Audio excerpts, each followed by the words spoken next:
apakah narkoba disebutkan secara langsung dalam Al-Quran? Oke, baik. Sebelum kita menjawab pertanyaannya, yang pertama akan saya jelaskan dulu dalam tafsir itu memiliki corak sendiri. Setiap penulis tafsir itu dia kecenderungan latar belakang mereka di sini. Ada yang bercorak falsafi, filsafat misalnya, ada yang bercorak tentang fikih seputar kehidupan, dan yang lain-lainnya. Nah, karena ini membahas terkait tentang narkoba, izinkan saya menjelaskan dari sudut pandang ulama tafsir yang coraknya fikih. Ya, kebetulan dan tema kita tentang kontemporer, maka saya akan ambil pendapat dari ulama corak fikih dengan latar belakang kontemporernya yang ulama Suriah bernama Dr. Wahbah Zuhaili.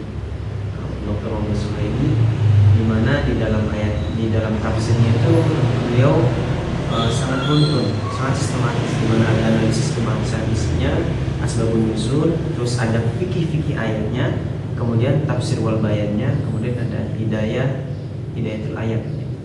Nah, kemudian terkait pertanyaan tadi, apakah Al-Quran menjelaskan tentang narkoba dalam Al-Quran ya? Nah, dalam Al-Quran sendiri pada dasarnya tidak ada ayat yang menjelaskan secara eksplisit, artinya secara gamblang dijelaskan bahasanya narkoba dalam Al-Quran, tidak ada ya. Namun kita lihat dari kacamata Wahbah Zuhaili, beliau menarik istilah bahwa narkoba atau narkotika itu pertama tidak disebutkan secara eksplisit, kemudian hanya saja Dr. Wahbah Zuhaili menggunakan metode kias, di mana dalam fikih itu kias itu adalah menganalogikan satu hukum yang tidak ada di zaman Rasulullah disamakan.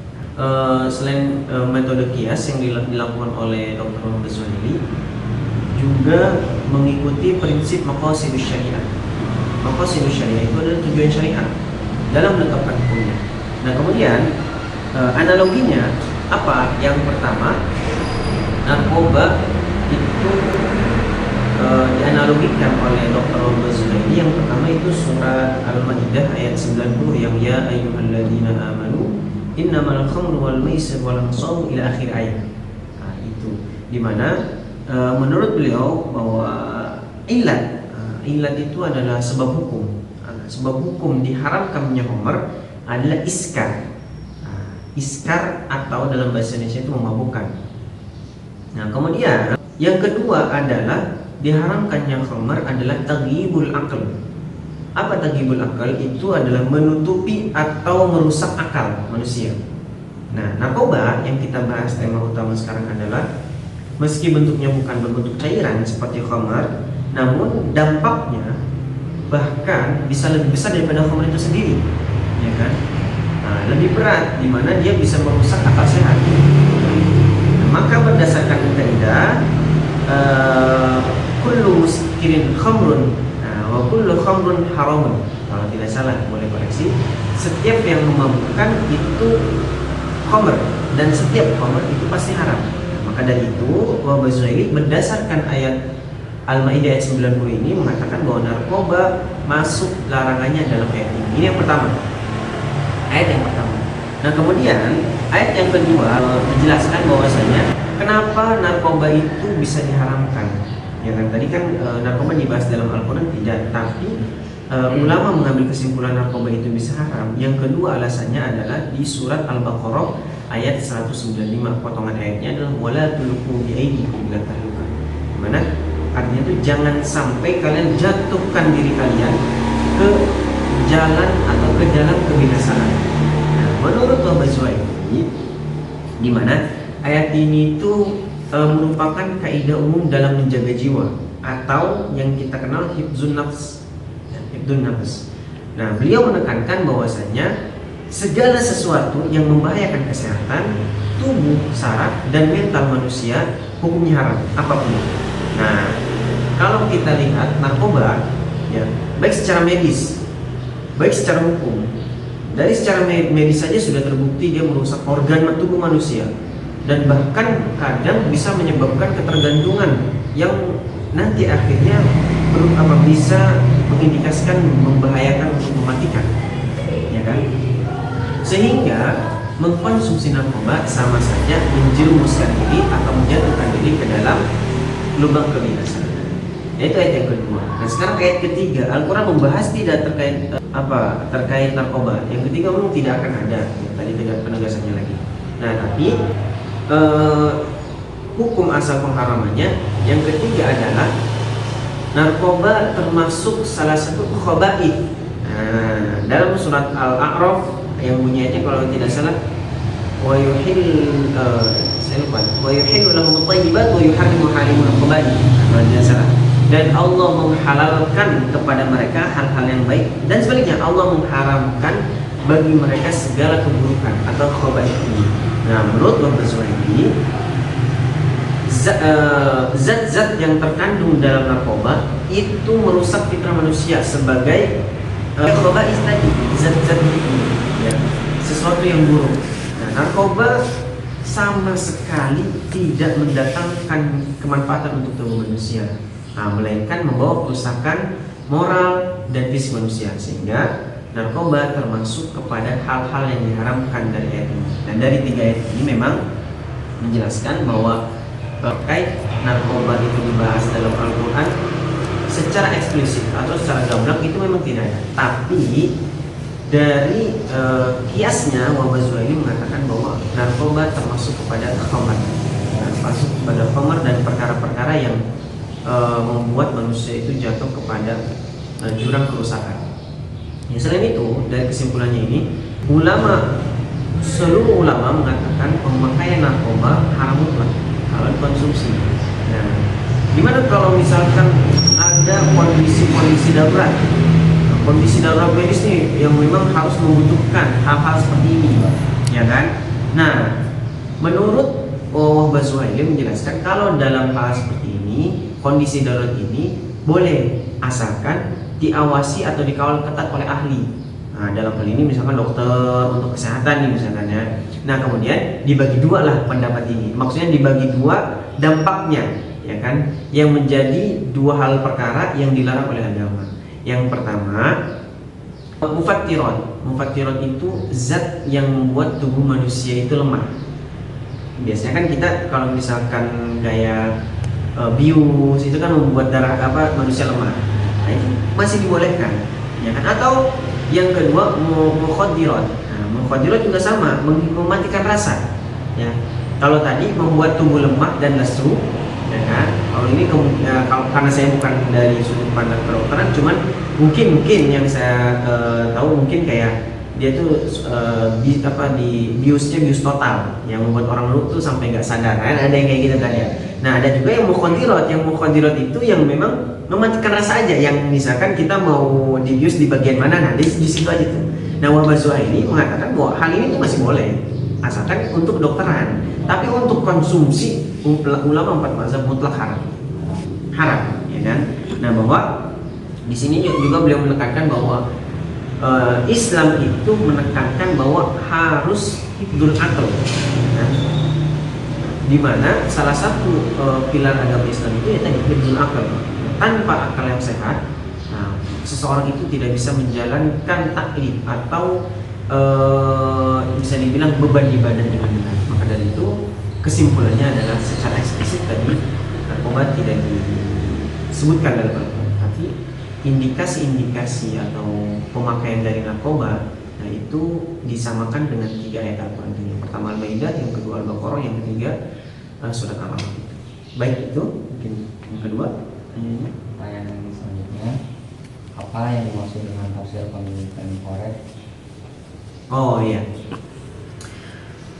Terkait pertanyaan yang kedua ini, apa yang dimaksud dengan tafsir kontemporer? Sebenarnya secara simpelnya adalah tafsir itu kan terbagi dua, antara tafsir klasik dan kontemporer. Nah, kalau tafsir klasik secara simpelnya adalah tafsir zaman dulu. Ya, tafsir dulu. Kalau tafsir kontemporer zaman sekarang, zaman modern. Ya kan. Adapun nanti misalkan cirinya biasanya kalau tafsir klasik itu yang kita kenal banyak kitab kuning dengan bundulnya. Walaupun mungkin kitab kontemporer pun kayak Wahbah Zuhaili pun ada versi bundulnya, cuman bedanya kalau zaman dulu biasanya memakai kitab warna kuning. Nah, kalau di kalangan pesantren itu kitab isinya kitab kuning, ya kan? Nah, tapi kalau tafsir kontemporer menurut Wahbah Zuhaili itu bukan berarti mengubah isi Al-Quran, bukan. Nah, tapi tafsir kontemporer itu adalah menghadirkan kembali pesan Al-Quran. Tujuannya untuk apa? Supaya relevan di zaman sekarang ini, ya kan? Bukan berarti Al-Quran itu yang tafsir zaman dulu itu nggak bisa dipakai, enggak. Tapi kalau tafsir kontemporer itu digunakan supaya relevan di zaman sekarang. Ya, contohnya apa? Kita lihat kita komparasikan dengan tafsir klasik, ya kan? Tafsir Ibnu Katsir. Nah, kalau kita lihat di tafsir Ibnu Katsir, kalau kita baca lagi di tafsir Ibnu Katsir itu banyak fokus kajian ayatnya itu melalui riwayat-riwayat sejarah dan aspek kebahasaan, ya kan? Murni memang, ya kan? Nah, tapi tafsir kontemporer dalam hal ini tafsir Wahbah Zuhaili itu memiliki karakteristik yang berbeda dan lebih luas. Ya, tapi balik lagi, bukan berarti tafsir klasik itu tidak bisa diambil manfaatnya, justru sangat banyak. Tapi ini cuma untuk perbedaan saja. Ya, nah di mana biasanya tafsir kontemporer itu memiliki 4 pilar. 4 pilar itu 4 syarat biasanya di tafsir kontemporer. Kalau kita membaca lebih dalam, isinya tuh nggak beda jauh 4 pilar ini. Nah, yang pertama itu relevansinya sosial kemasyarakatan, atau dalam istilah tafsir disebut tafsir al-adabi al-ijtimai. Ya, di mana tafsir ini tuh bukan hanya teori di atas kertas, tapi mencoba menjawab kenyataan di dunia nyata, di lapangannya kayak gimana. Contoh tentang ayat budak di zaman dulu, ya kan? Kalau zaman dulu memang ada budak. Nah, kalau pertanyaan zaman sekarang kan tentang budak tuh nggak ada, ya kan? Nggak ada. Nah, maka tafsir kontemporer hadir, ya kan? Untuk apa? Oh, kalau zaman dulu tentang budak nggak ada, bukan berarti ayatnya nggak berguna lagi, bukan. Tapi ayat tentang budak diganti. Tentang apa sekarang? Oh, berarti tentang hak asasi manusia yang zaman dulu nggak ada, tapi zaman sekarang ada. Ya kan? Kemudian yang kedua tentang kesetaraan gender bisa dipakai, atau tentang korupsi politik, banyak lah, ya. Nah, tafsir kontemporer itu hadir, intinya adalah bukan bagaimana ayat tersebut, fokusnya tafsir kontemporer itu adalah bagaimana ayat tersebut hadir bisa menjadi solusi untuk problem umat zaman sekarang. Itu yang pertama. Pilar yang pertama yaitu sosial kemasyarakatan. Ini cirinya, ya, salah satu cirinya al-adabi al-ijtimai. Nah, kemudian yang kedua, kalau kita lihat dari Wahbah Zuhaili sendiri, salah satu tafsir kontemporer cirinya adalah adanya pendekatan maqasidus syariah. Nah, maqasidus syariah itu adalah tujuan agama, ya kan? Seperti Wahbah Zuhaili dalam ini yang kita sedang bahas adalah menekankan substansinya. Nah, di mana beliau tidak berhenti pada apa yang dilarang, ya, tapi mencari mengapa itu dilarang. Paham tidak? Jadi Wahbah Zuhaili itu ketika ada ayat bukan apa yang dilarang, tapi mengapa itu dilarang, ya kan? Contoh, ya, kita sekarang membahas terkait tentang narkoba, ya kan? Fokusnya dari Wahbah Zuhaili bukan kepada apa yang dilarang. Narkobanya dilarang, ya memang narkoba dilarang, ya kan? Nah, tapi fokusnya Wahbah Zuhaili adalah kenapa narkoba dilarang, ya kan? Nah, inilah alasannya, karena tujuannya adalah menurut Wahbah Zuhaili adalah hifdzul aql, ya kan? Menjaga akal. Nah, tafsir kontemporer itu hadir melihat truth dari hukum tersebut. Jadi poinnya itu bukan apa, tapi kenapa. Nah, itu paham ya. Nah, sekarang yang ketiga, ciri dari tafsir kontemporer adalah ada integrasi dari ilmu pengetahuan, atau kalau dalam tafsir itu dikenalnya tafsir ilmi, atau simpelnya adalah tafsir ilmi, tafsir tapi berbasis sains teknologi. Nah, biasanya ada juga tafsir yang kayak gitu. Misal contohnya penjelasan tentang perkembangan janin. Perkembangan janin kan ada tuh di surat Al-Mu'minun, nah, kan? di Al-Mu'minun. Nah kemudian tafsir kontemporer hadir dijelaskan dengan kacamata medis modern. Nah, kenapa nanti di surat Al-Mu'minun itu misalkan dari nutfah, mudghah terus sampai ini dijelaskan dari secara medis modern. Tujuannya supaya apa nih? Tujuannya adalah supaya orang-orang yang rasional, orang-orang yang mengutamakan akal bisa menerima kebenaran Al-Quran melalui bukti empiris ini. Tujuannya itu tuh tafsir kontemporer itu. Nah yang terakhir adalah biasanya tafsir kontemporer itu bahasanya, susunan katanya lebih sistematis dan mudah diakses. Contohnya aja yang kita bahas sekarang nih, tafsir Wahbah Zuhaili, di mana kalau kita lihat di Wahbah Zuhaili di tafsirnya tuh ada poin-poin hukumnya. Jadi kita ya kalau di zaman Gen Z sekarang, zaman teknologi itu simple. Kita kan biasanya mau simple kan, intinya aja apa gitu kan. Nah tafsir kontemporer itu hadir, intinya tuh sudah dikasih. Ya kan, berbeda dengan tafsir klasik yang kita tuh harus baca sepenuhnya baru kita mencari intinya sendiri. Tapi kalau tafsir kontemporer, nah biasanya ada poin-poinnya kayak tafsir Wahbah Zuhaili ini. Nanti ada muhasabah ayat, ada asbabun nuzulnya, ada fikih ayatnya. Nah itu dibagi tema-temanya khusus supaya kita lebih gampang. Nah, kemudian ada kesimpulan praktisnya. Nah kemudian yang terakhir adalah bahasanya lebih lugas dan biasanya menghindari perdebatan sektarian yang nggak perlu. Itu tentang apa dimaksud dengan tafsir kontemporer. Intinya tafsir kontemporer itu ya hadir dalam upaya membumikan Al-Quran kembali. Supaya apa? Supaya makna Al-Quran itu sholihun likulli zaman wal makan, artinya bisa sesuai dengan relevan dengan zaman, itu cocok. Itu hadirnya tafsir kontemporer. Nah ya itu mungkin. Selanjutnya bagaimana tafsir kontemporer memahami Quran surat Al-Maidah ayat 90 dan 91 dalam konteks narkoba modern. Oke. Ya, ini yang tadi kita bahas ya, bahwa narkoba secara eksplisit atau gamblang tidak disebutkan dalam Al-Quran.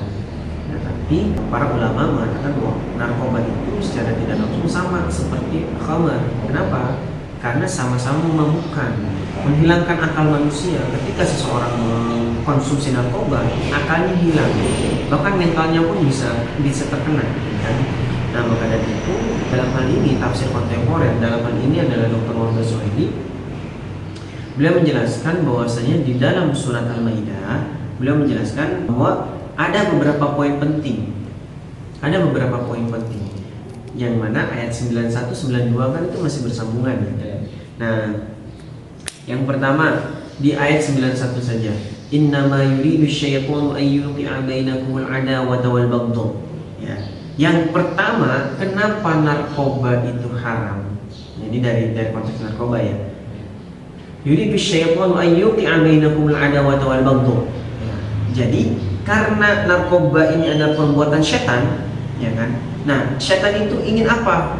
Ayyuqi'a bainakumul adawata wal baghdha. Mereka itu supaya kita mempunyai sesama manusia itu ada permusuhan dan kebencian. Ini tujuan setan. Nah, narkoba menghancurkan karakter, dan kemudian seorang pencandu narkoba biasanya yang kita lihat ya di lapangan, seseorang yang pecandu narkoba itu tidak segan-segan melakukan aksi kriminalitas. Ya kan? Ada yang sampai, kalau dia sampai sudah kecanduan, ada yang berani mencuri, bahkan tidak segan-segan untuk membunuh untuk mendapatkan narkoba yang dia inginkan, kayak gitu kan. Nah itulah munculnya narkoba. Kata Al-Quran, kata Wahbah Zuhaili juga menjelaskan bahwa yuridu ayyuqi'a bainakum adawat wal baghdha, ya kan. Adanya narkoba tujuannya adalah salah satu strategi setan untuk mengadakan atau memunculkan permusuhan dan kebencian di antar umat manusia, ya kan. Itu yang pertama. Nah kemudian yang kedua, ayyuqi'a bainakumul adawat wal baghdha, ayatnya innama yuridu syaitanu ayyuqi'a bainakumul adawat wal baghdha fil khamri wal maisir wa yasuddakum an dzikrillah. Nah, yang kedua, narkoba itu dari analisis ayat Al-Maidah ini bahwa an dzikrillah. Yang kedua adalah ketika seseorang mengkonsumsi narkoba itu akan menghalangi dia untuk ingat Allah. Jangankan ingat Allah lah ya. kita jangan bahas ingat Allah dulu untuk pecandu narkoba. Jangankan ingat Allah, untuk ingat keadaan sekitar aja dia mungkin nggak ingat, ya kan? Apalagi ingat Allah. Kita aja yang maaf ya mungkin kondisi kita tidak sedang mabuk aja ingat Allah tuh kadang-kadang ingat kadang enggak, ya kan? Ya, tapi apalagi orang pecandu narkoba, orang yang lagi saka, orang yang lagi mabuk, ya kan? Dia tidak akan ingat Allah. Nah inilah tujuannya narkoba, ya, untuk futur kelemahan mental, ya kan, dan hilangnya kesadaran. Nah orang yang dalam pengaruh narkoba ini mungkin sangat mungkin dia tidak akan pernah khusyuk dalam sholat. Bahkan Umar bin Khattab kan khomerannya kan gitu kan, ketika sholat sampai turun ayat supaya menjauhi khomer kalau mau sholat, itu di saat bangun. Nah kemudian juga adalah dari surat Al-Maidah ini Dr. Robert Zuhaili menegaskan bahwasanya lanjutannya wa ati'ullah wa ati'ur rasul wahdharu, kalau tidak salah ayatnya ya. Nah, wa ati'ullah wa ati'ur rasul wahdharu ila akhir ayat, di mana ayat ini masih menjelaskan bahwa taat sama Allah, taat sama Rasulnya, ya kan, dan hati-hati, ya kan? Hati-hati. Kenapa? Dalam tafsir kontemporer, ya kan, kata wahdharu ini dan berhati-hatilah atau waspadalah dipahami sebagai perintah. Nah, diperintahkan atau perintah untuk melakukan preventif, atau dalam bahasa Arab itu sadad dzariyah. Nah, umat Islam kita semua diminta agar lebih waspada terhadap segala bentuk, segala sesuatu yang membuka pintu masuk kita kepada kerusakan, ya kan? Nah, kepada kerusakan apa aja? Bisa kerusakan akal, kerusakan organ saraf, apapun itu yang merusak diri kita, ya, termasuk pada pengedaran atau peredaran narkoba yang kian makin canggih. Ya kan, sekarang canggih tuh narkoba, ya. Kalau dulu mungkin diselundupin, kalau sekarang mungkin bisa dengan cara apapun, bisa dari lewat permen, bisa lewat obat-obatan, bisa lewat apapun itu, ya. Nah, seperti itu. Kemudian tadi ya, bisa apakah narkoba bisa dikatakan khamar dalam ayat ini? Kenapa narkoba fokusnya kepada ayat Al-Maidah ini, ya, karena tadi narkoba itu sesuatu yang bisa mendatangkan seseorang hilang akal. Nah, dalam Al-Quran tidak disebutkan narkoba, tapi salah satu yang menghilangkan akal adalah khamar, ya kan? Ya, di salah satunya adalah khamar. Seperti itu. Nah, Robert Zuhaili menggunakan qiyasnya, menganalogikan tadi yang saya bahas, ya, bahwa setiap yang memabukkan itu khamar, dan setiap khamar adalah haram. Sebenarnya apapun itu sih, bukan hanya narkoba, apapun itu, ketika kita bahkan perkara halal pun kalau kita berlebihan dan itu membuat kita mabuk, itu pun bisa jadi khamar. Apalagi narkoba yang jelas jangankan kita mengkonsumsinya banyak, dalam jumlah sedikit pun ya itu sudah termasuk khamar. Nah, seperti itu. Ada lagi yang mau tanyakan? Oke, ya, sudah. Mungkin itu saja. Sekali lagi, kalau misalkan ada yang saya sampaikan ada kesalahan atau salah tulisan, saya mohon maaf dan mungkin boleh dikoreksi. Nah, karena insya Allah saya terbuka dan dalam tahap ini saya masih belajar dan menjelaskan. Itu saja mungkin. Kurang lebihnya saya mohon maaf. Assalamualaikum.